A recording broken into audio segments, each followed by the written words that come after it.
Hello everybody and welcome to Forever Rugby on Forever Sports for today's preview as Ireland take on France in the final game of the second round of the 2021 Six Nations. It should be a very interesting game, a game which historically always is quite close, and you sort of see a bit of a shift in the last couple of years with Ireland kind of I think winning 5 of the last 7 clashes against France, but France winning the last clash itself. I think Ireland have not lost back-to-back games against France since 2010-11, so looking almost 10 years ago.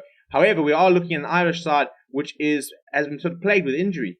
And we're looking at a French side who just absolutely decimated Italy 50 points to 10. But Ireland's effort against Wales, despite losing, was an incredibly spirited one, where despite going down to 40 men after Peter Mahoney gets sent off, he begins a 3-match ban this weekend. Ireland put in a really good performance and had an opportunity right towards the end of the game to try and get ahead. And unfortunately, Billy Burns kicked the ball into the dead ball area, which is why they went down 21-16 to Wales. So, yeah, but a couple of changes. Before we look at the sides themselves, not too many changes for France, but a couple of changes for Ireland. Please do subscribe to the channel. We're on the road to 1,000 subscribers, so smash a like on the video. Subscribe to the channel, share it with your friends, to try and see if we can get up to 1,000 subscribers by the end of the tournament. Also, jump in the comments, let me know your score predictions. Let me know what you think is going to go down in the game itself. Right, and when you start with Ireland, the big news is a completely new halfback pairing. No Conor Murray, no Jonathan Sexton, who have both been ruled out through injury, and thus Jamison Gibson-Park and Billy Burns start at 9 and 10. Billy Burns being backed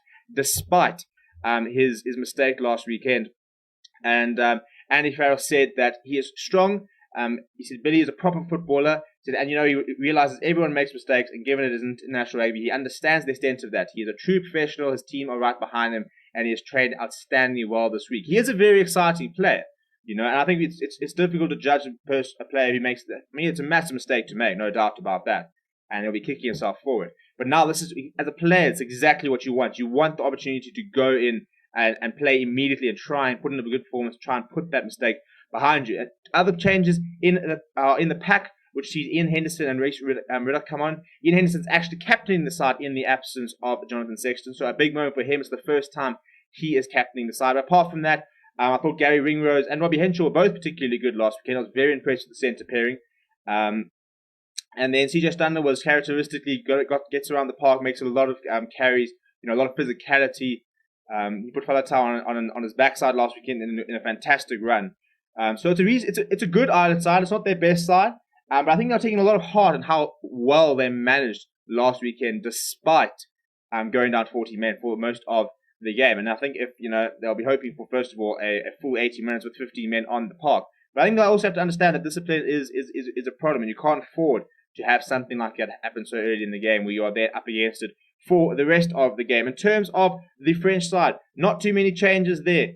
The big change there is Damien Penaud's come in for Teddy Thomas at the wing there, with French coach saying that they're looking at sort of the blindside threat, and they want somebody who's quite good under the high ball, and that's why Damien's got the nod. But apart from that, not too many changes there. The big sort of players there, as I said, are Anton Dupont, who was fantastic last weekend. Paul Villeneuve, Bernard Leroux made a lot of tackles. They got around the park a lot. Anthony Gelange also comes into the side ahead of Dylan Cretin.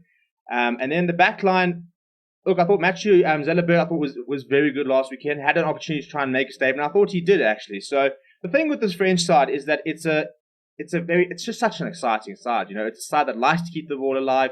They're quite dynamic. They can change the point of attack quite often. And when you've got somebody like Anton Dupont, who is just rooming with confidence and has the ability to create something out of nothing, I mean, he can do it all. He's got absolutely everything in his locker. When you've got somebody in that position just dictating exactly how you play, that is a massive, massive boost for them. In terms of the stats, Ireland lost their game against France in the Six Nations, but as I said, have not lost back-to-back games against them since 2010, 2011. They've won 5 of the last 7 clashes with France.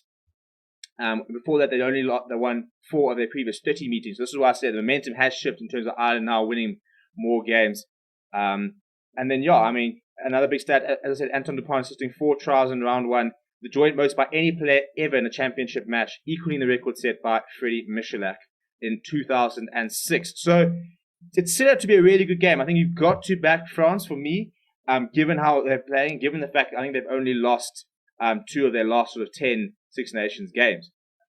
So it's one of those where Ireland will sit there, will want to be, and will believe that they can do the job. But I mean, you've got to back France as the favourites.